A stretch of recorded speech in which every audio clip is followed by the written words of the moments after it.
দেখতে দেখতে 2 বছর কেটে গেছে। 2024, 2025, 2026-এ জ্যোতিষের এই প্রোগ্রাম করছি। যে মুহূর্তে চ্যানেলে নতুন কোনো জ্যোতিষীকে নিয়ে প্রোগ্রামের বিষয় আসে, সত্যি কথা বলতে কি মাথা ব্যথা শুরু হয়ে যায়। কেননা দায়হীনভাবে একটা ভিডিও বানিয়ে দেওয়া আমার পক্ষে সম্ভব না। তাই ভাবছি যে এই কাজটা আপনারা একটু আমাকে সহজ করে দিন। আপনার পরিচিত যে জ্যোতিষী, যাকে আপনি বিশ্বাস করেন, যিনি আপনার জীবনে উন্নতি এনে দিয়েছেন, যিনি আপনাকে সঠিক পরামর্শ দিয়েছেন আপনার বিপদের সময়, আপনি সেই জ্যোতিষীর নাম, ফোন নাম্বার আমাকে হোয়াটসঅ্যাপ করুন।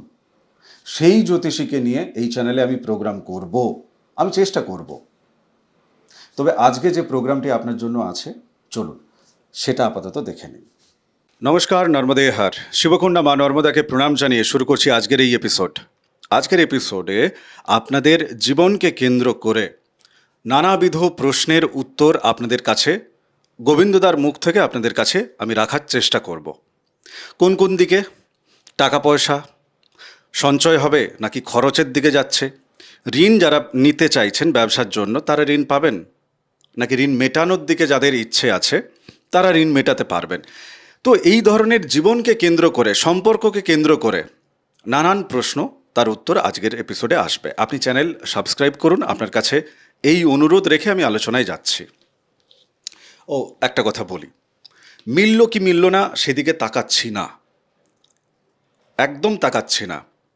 এই গোচরে দাঁড়িয়ে, এই মাসে দাঁড়িয়ে, অর্থাৎ মে মাসে দাঁড়িয়ে আপনার জন্য কি কি বার্তা এই গ্রহগুলি দিতে চাইছে, আমি সেই জায়গাটা সত্যের সাথে রাখার চেষ্টা করব।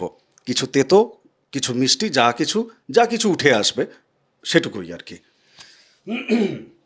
মীন রাশি, মীন লগ্নের জাতক জাতিকাদের ক্ষেত্রে আমার প্রথম যে বিষয়টা সেটা হচ্ছে যে এনাদের শরীর স্বাস্থ্য, এনাদের মানসিক যে স্বাস্থ্য, সেই জায়গাটা তুমি একটু ক্লিয়ার করো। আচ্ছা, শরীর স্বাস্থ্যর দিকটা খুব একটা আমি ভালো দেখছি না ওনাদের, প্রথমত। হ্যাঁ, আহ, শরীর স্বাস্থ্যের কিছুটা অবনতি হবে। মানসিক দিক একটু মধ্যম প্রকৃতি চলবে।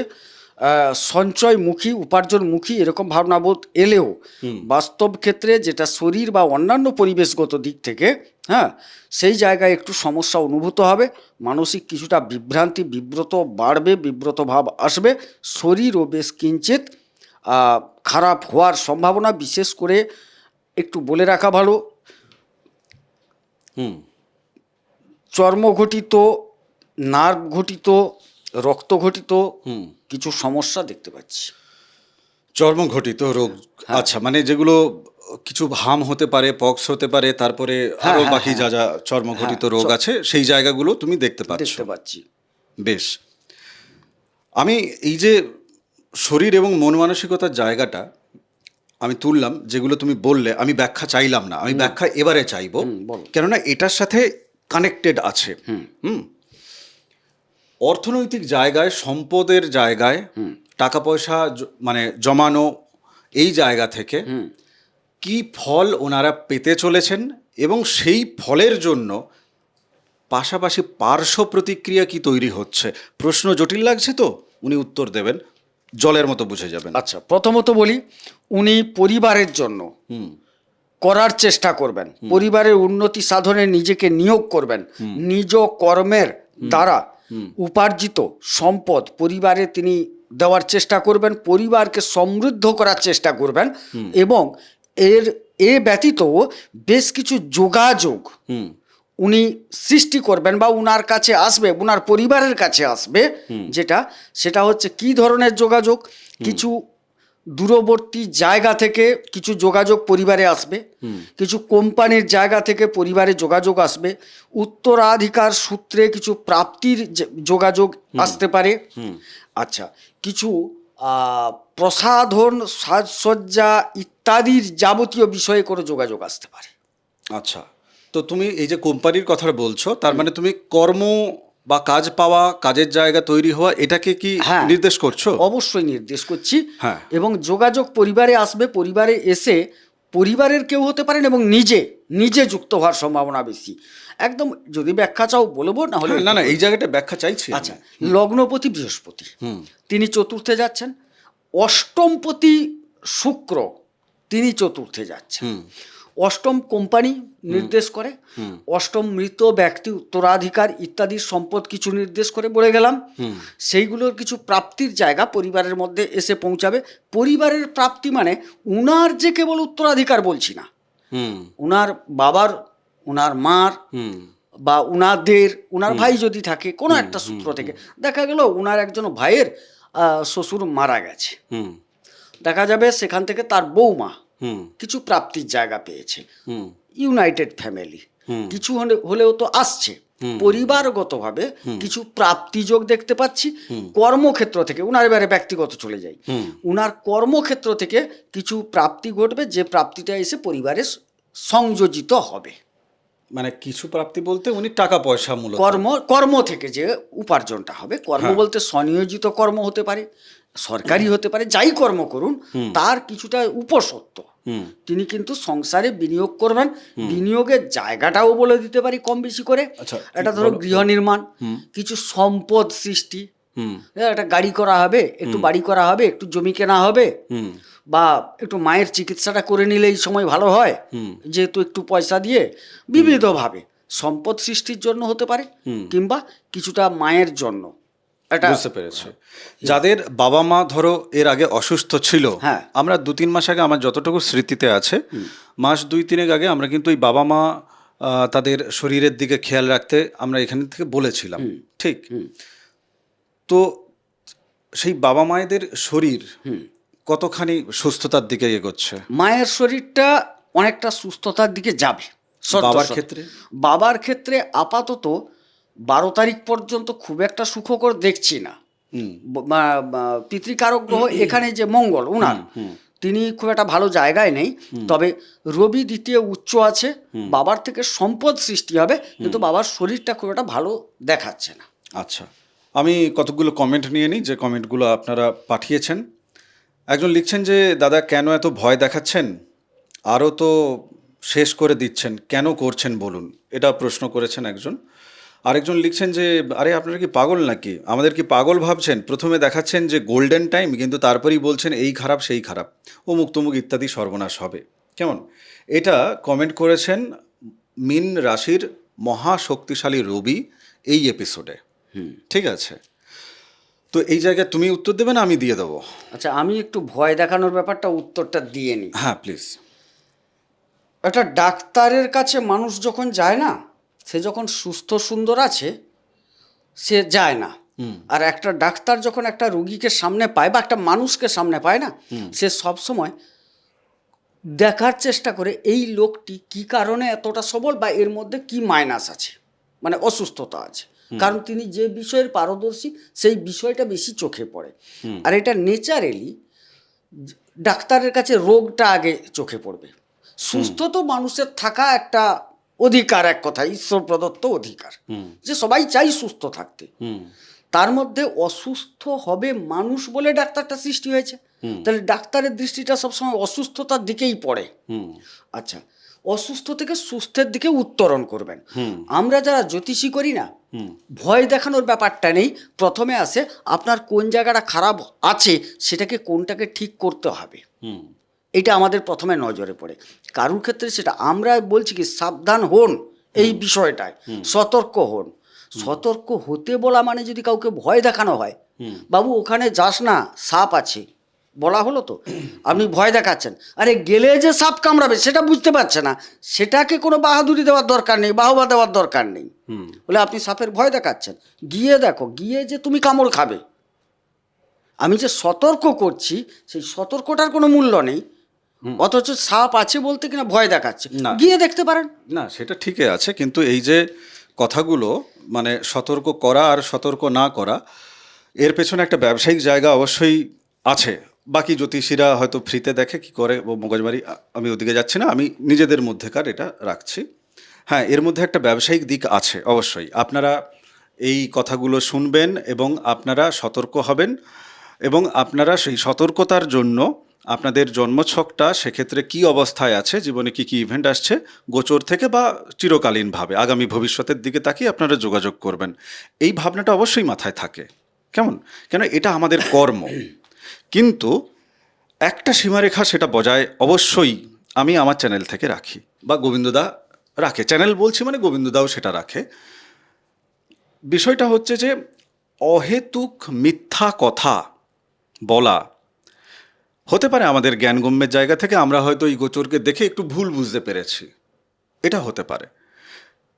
কিন্তু অহেতুক মিথ্যা কথা যে বলার যে জায়গাটা, আপনি যেটা ভাবছেন সেটা দরকার পড়েনি আজ পর্যন্ত, আগামী দিনেও দরকার পড়বে না, এইটুকু ভরসা আমার মা নর্মদার উপর, ভোলে বাবার উপর আছে। আর যেদিন ওই তেঁদড়ামিটা আমি করব, আমার পাপ কি আপনি নেবেন? নেবেন না। আর আমি এই প্রসঙ্গটার এই যে তুললাম এপিসোডে,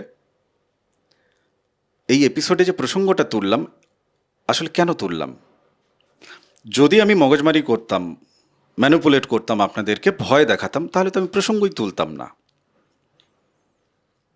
যাই হোক, এই দ্বন্দ্ব আপনার সাথে আমার তবুও থাকবে। আপনি তবুও আমাকে বা আমার এই চ্যানেলকে ভুল চোখে দেখবেন, এ চলতে থাকবে। আচ্ছা, এই জায়গায় আমি নিজের থেকে একটা আলোচনা করব, ওখানে বোঝা যাবে গোল্ডেন টাইম আবার ভয় আছে, দুটোই আছে। কোন কোন আমি জায়গায়? আলোচনা না, করছি। বর্তমান সময়ের কোন ঘর থেকে তুমি আমি বলছো? ষষ্ঠপতি দ্বিতীয় তুঙ্গা অবস্থায়, গোল্ডেন টাইম কাদের? প্রথমে ভাষাটা গোল্ডেন টাইম কাদের? যারা ঋণের কারবার করেন, টাকা পয়সা লেনদেনের কারবার করেন, যারা চিকিৎসা জগতের সাথে যুক্ত, যারা আইন জগতের সাথে যুক্ত, আইনির কাজ করেন, তাদের ক্ষেত্রে প্রবল গোল্ডেন টাইম। হ্যাঁ, নাম্বার ওয়ান। Number one. আবার বলি, এবারে ভয় দেখাচ্ছি, বলে বলে ভয় দেখাবো।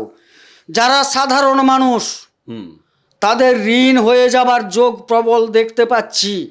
দীর্ঘমেয়াদী ঋণের সম্ভাবনা, ঋণ শোধ করতে পারবেন না, দীর্ঘমেয়াদী রোগের সম্ভাবনা,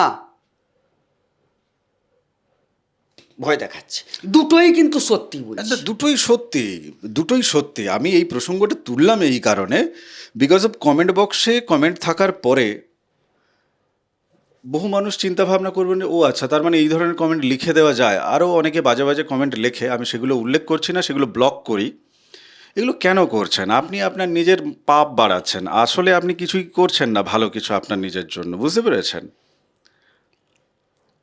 জীবনে সফলতা যখন আসে না, তখন দেখবেন শত্রুতাও আসে। আপনারা তো এইগুলো দেখেছেন নিজের জীবনে। তো তাহলে সফলতার কথাও যেমন আসবে, গোল্ডেন টাইমও যেমন আসবে, শত্রুতার জায়গাও আসবে। আমি নেক্সট প্রসঙ্গে চলে যাই। বর্তমান সময়ে ষষ্ঠে কেতু বসে আছে। এবার একটু ভয় দেখাই, না সত্য দেখাই, ভয় নয় সত্য দেখাই। মঘা নক্ষত্রে বসে আছে ষষ্ঠ ঘরে। গুপ্ত রোগ, গুপ্ত শত্রু কত দূর পর্যন্ত এনাদের ক্ষতি করতে পারে? প্রবল ক্ষতি করতে পারে। প্রবল কেন বললাম? ষষ্ঠ ঘর কেতু কিছু কিছু ক্ষেত্রে প্রতিষ্ঠা দান করেন, আমি বিষয়গুলো উল্লেখ করে গেছি। একদম তাই। বাস, গুপ্ত শত্রু, কেতু প্রকাশ্যের শত্রুর চেয়ে গুপ্ত শত্রু বেশি দেয়। গুপ্ত শত্রু যেহেতু মঘা নক্ষত্রে নিজের নক্ষত্র পেয়ে গেছেন, তিনি শক্তিশালী। গুপ্ত শত্রু প্রকারান্তরে শক্তি সঞ্চয় করছে আপনাকে ধ্বংস করার জন্য। বেশ, এবার এই যে গুপ্ত শত্রুটি কে, এটা যদি জানার ইচ্ছা হয়, গোবিন্দদা আপনাকে বলে দেবে। এটুকু আপনাকে বলতে পারি, আপনার ভয় দূর হয়ে যাবে, আপনি সমাধান পেয়ে যাবেন, চিন্তার কোনো বিষয় নেই। আপনার গুপ্ত শত্রুকে আপনাকে চিনিয়ে দেব ঘটনা দিয়ে। আর আপনি যে যোগাযোগ করছেন না, আপনি কেন যোগাযোগ করছেন, ছেড়ে দিন গুপ্ত শত্রু। ঠিক কি কি প্রশ্ন আপনার আছে মাথার ভেতর, যে কারণে আপনি বুকিং নিচ্ছেন, যে কারণে আপনি যোগাযোগ করছেন, ওটা আপনার বলার দরকার পড়বে না। প্রথম 10 মিনিট গোবিন্দদাকে শুনে নেবেন। গোবিন্দদা যা আপনাকে বলবে, তারপর আশা করি 2-4টে প্রশ্ন, এদিক ওদিক শাখা প্রশাখা প্রশ্ন বেঁচে থাকতে পারে, মাথায় নতুন করে আসতে পারে আলোচনা প্রসঙ্গে, কিন্তু মূল মূল যে প্রশ্ন, যে কারণে আপনি যোগাযোগ করছেন, আপনি সব পেয়ে যাবেন। এটা আমি আপনার সাথে চ্যালেঞ্জ করতে পারি, ভয় দেখাচ্ছি না, সত্যি কথা বলছি, চ্যালেঞ্জ করতে পারি।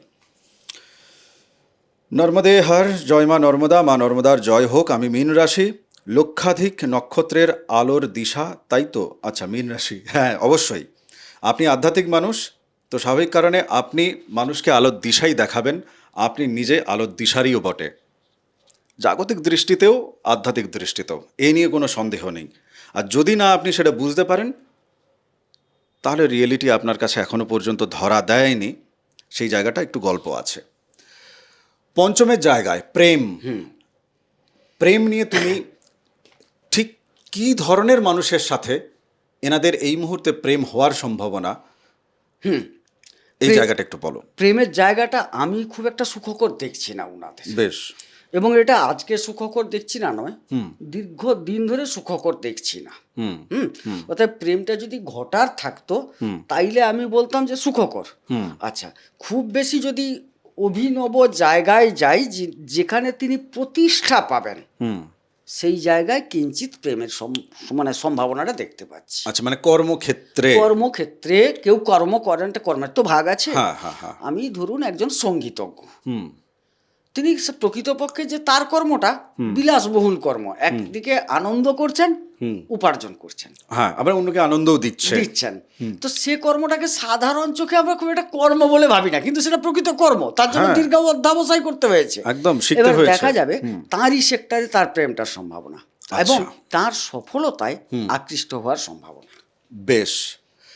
চতুর্থে বৃহস্পতি বসে আছে, চতুর্থ এনাদের দশমপতিও বটে। হ্যাঁ, সরকারি চাকরি বাকরির যে জায়গাটা, বিশেষ করে শিক্ষকতা কেন্দ্র করে, হ্যাঁ, এই জায়গাটা কি প্রবল একটা ভাব আছে?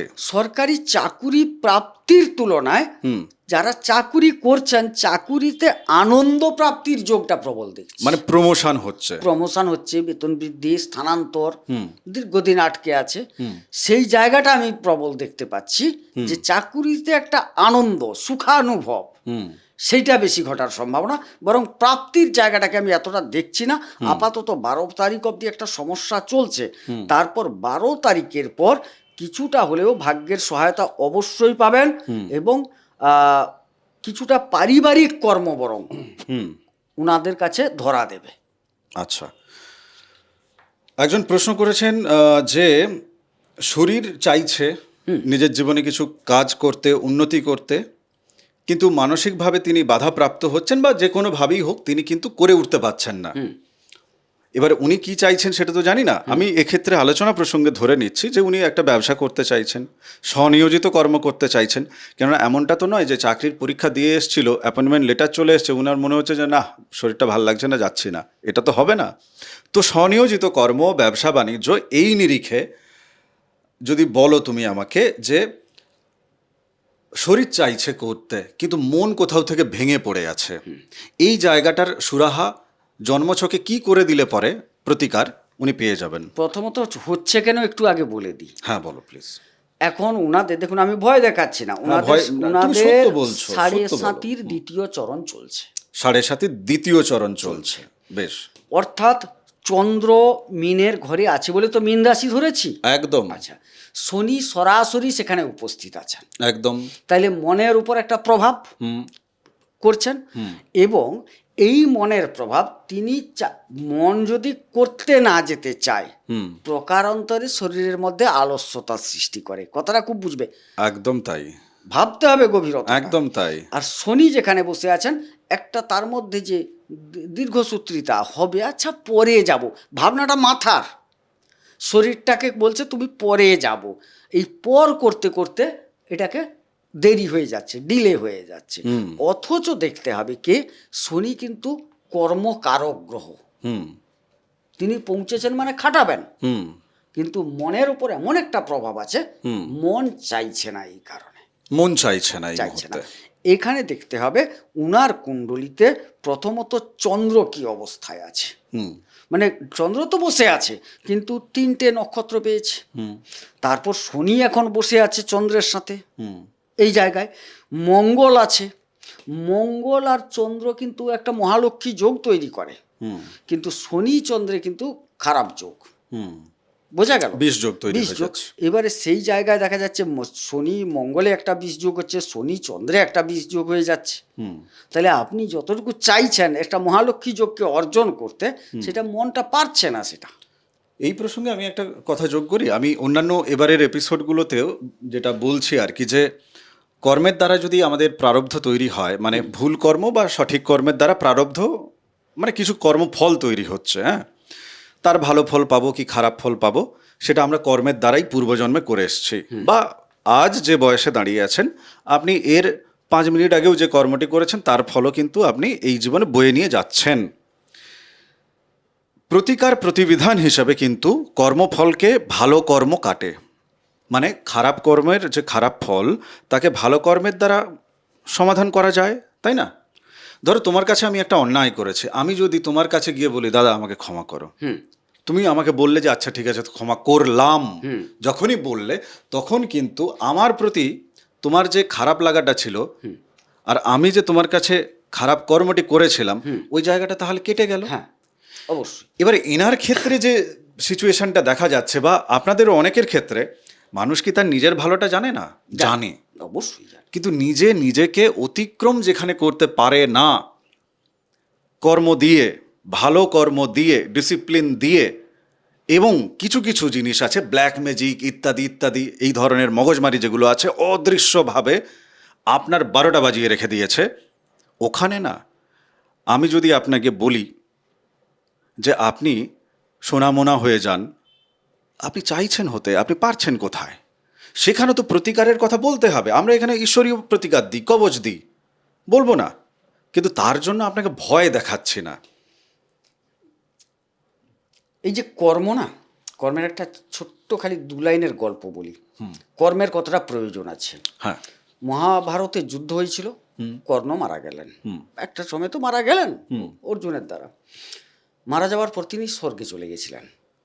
আচ্ছা, স্বর্গে যাওয়ার পর তাকে বিলাসবহুল সব কিছু দেওয়া হয়েছিল, কারণ ওই যে কর্ণ তো মহাদানী ব্যক্তি। হ্যাঁ, মহাবীর কর্ণ, মহাবীর কর্ণ এবং মহাদানী। দানী, আচ্ছা, দানবীর কর্ণ, দানবীর। তার কবচকুণ্ডল পর্যন্ত দান করেছিলেন। পৌঁছে যাওয়ার পর একদম রত্ন সিংহাসন দাস দাসী সব একদম ভরপুর অবস্থা দিয়ে সেখানে ঠিক পৌঁছে দেখলেন বেশ সুন্দর স্বর্গপ্রাপ্তি ঘটেছে, মনে খুব আনন্দ। এরপর খিদা পায়। খিদা পাওয়ার পর বলে আমার তো খিদা লেগেছে, কিছু খাবার দেওয়া হোক। না, হ্যাঁ অবশ্যই অবশ্যই। দিয়ে তার কাছে এনে দেওয়া হলো সোনার আপেল, সোনার বেদানা, সোনার রম্ভা, এই জাতীয় গ্লাসে সোনার ডাস্টের জল, মানে জল নয় সোনাই, শোনাই, গ্লাসে কি আর সোনা দেওয়া হয়, জল দেওয়া হয়। তিনি বলে এগুলো খাবো কি করে, এগুলো তো আমি খেতে পারবো না, সোনা কেউ খায়? তখন তারা হাত জোড়ো করে ফেলেছে যারা দিতে এসছে। কিছু করার নেই, আমাদের তো সেটুকু যেটুকু কর্ম সেটুকু ফল তো পেতেই হবে আপনাকে। আপনি বহু দান ধ্যান করেছেন বলে স্বর্গে এসছেন, কিন্তু আপনি অন্ন দান করেননি, জল দান করেননি, যার জন্য আপনাকে আমাদের অন্ন জল দেওয়ার কোনো অধিকার নেই। তখন সে পুনরায় ঈশ্বরের কাছে প্রার্থনা করলো আমাকে একটু সুযোগ দেওয়া হোক, আমি গিয়ে আপাতত এই অন্ন জলটা দান করে আসি, দিলে আমি এখানে অন্ন জল পাবো। তো ঘটনা হচ্ছে তিনি তার কর্মটা যেটুকু বাকি রেখেছিলেন করার চেষ্টা করলেন তার সুফল পাওয়ার জন্য। তো এগুলো যে শাস্ত্র পুরাণ লেখা হয় কেন? মানুষকে জ্ঞান দেওয়ার জন্য। অবশ্যই তাই। যে হ্যাঁ, আপনার অনেক অপূরিত কর্ম আছে, এই জন্মেরও আছে, পরজন্মের বা আগের জন্মের কথা বলছি না, এ জন্মেও কিছু কিছু কাজ আপনি অপূরণ করে রেখেছেন, এখনো সময় আছে। উপলব্ধি করুন, সেই কর্মটিকে করুন, দিলে ফল পাবেন। আচ্ছা, আমরা এই যে ক্যামেরার এখানে বসে যে এইসব কথা বলছি, আপনারা কি ভাবছেন যে এর বাইরে আমরা নাকি আমরা কি মানুষ নই? আমাদের কি প্রারব্ধ নেই? ভালো খারাপ তো আমাদের মধ্যেও আছে, তাই না? সবার মধ্যে আছে। আমরা প্রত্যেকে এই মর্তলোকে পৃথিবীতে আছি। এখানে খুব ভদ্র ভাষায় যদি বলি, কেউ শালা ঠিক না। হ্যাঁ, আবার বলছি, কেউ শালা ঠিক না। সবার কিছু না কিছু ভালো আছে, কিছু না কিছু খারাপ আছে। আপনার যেটুকু ভালো আছে তাকে আরও ভালো করার চেষ্টা করুন। যদি ব্ল্যাক ম্যাজিক আপনি ঈশ্বরের চরণে বসে রোজ হনুমান চালিসা পাঠ করে যদি আপনি কাটিয়ে নিতে পারেন, তাহলে আপনার শুধু সমস্যার সমাধান হলো না, আপনি একজন বড় ভক্ত হয়ে উঠলেন। এই সম্ভাবনাও আপনার জীবনে থাকতে পারে, আছে, এমনও দেখা যায়, অনেকের ক্ষেত্রে আছে। কিন্তু যার দেখা যাচ্ছে যে না, ব্যবসায়, পার্টনারশিপ, বিজনেস বা পারিবারিক ক্ষেত্রে তার উপর প্রয়োগ করেই যাচ্ছে, প্রত্যেক সপ্তাহে সপ্তাহে সপ্তাহে সপ্তাহে করেই যাচ্ছে, ঝাঁঝরা হয়ে যাচ্ছে, তার লস হচ্ছে অর্থনৈতিকভাবে, শরীর ফুটে বাতাসা হয়ে যাচ্ছে, তাকে কি বলবো? আপনি হনুমান চালিসা করুন। কাউকে মদ ছাড়ানোর জন্য তাকে বলবো আপনি হনুমান চালিসা করুন। মদ গিলে ফেলেছে তাকে, তো তাকে তখন কবচ দিতেই হবে। তাকে তো জোর করে কেউ দিচ্ছে না, তিনি নিতে চাইছেন তাই দেওয়া হচ্ছে। এবং শুনে রাখুন, এর জন্য নিয়ম আছে। আপনি পয়সা দিলেন পেয়ে গেলেন, আগে না, এর জন্য নিয়ম আছে, সেই নিয়ম আপনাকে পালন করতে হবে। এবং এই নিয়ম শাস্ত্র বিধি অনুযায়ী, এ আমার জন্যও প্রযোজ্য, গোবিন্দদার জন্যও প্রযোজ্য, আপনারও জন্য প্রযোজ্য, সবার জন্য একই ব্যাপার। বাকি কোথায় কি স্মৃতি আপনি তৈরি করছেন, কোন জ্যোতিষীর কাছ থেকে, কার কাছ থেকে কি জ্ঞানগম্যি নিয়ে এসে কমেন্ট বক্সে প্লিজ এই ধরনের কথা লিখবেন না। আপনি আমার ভাবধারার সাথে, আমাদের চ্যানেলের ভাবধারার সাথে, গোবিন্দদার ভাবধারার সাথে একাত্মকরণ আপনার হচ্ছে না। ছেড়ে দিন, এপিসোড কে দেখতে বলেছে আপনাকে? আমি আপনাকে অপমান করার জন্য বলছি না, কিন্তু এই দেখুন আজকের এপিসোডে আমি এতটা সময় ধরে উত্তর দিচ্ছি, এবং এটা তো চলতে পারে না। বরং এখানে আমি জীবনকে নিয়ে আরও অনেক প্রশ্ন করতে পারতাম, আপনাকে ক্ল্যারিটি দিতে পারতাম। যাই হোক, মা নর্মদার যে মাহাত্ম্যকথা অডিও সিরিজ আছে, আপনি শুনবেন। এটুকু আপনার কাছে আমি ভয়ও দেখাচ্ছি না, হাত জোড়ো করে অনুরোধ করছি, আমার জীবন উনি বদলেছেন। আর তপভূমি নর্মদা শুনতে গেলে আপনি দেখতে পাবেন, ফার্স্ট এপিসোড আমি নদীর পাড়ে ধুলার উপর বসে করছিলাম। তো ভয় দেখানো দেখিনি, ওই জিনিস আমার লাগবে না।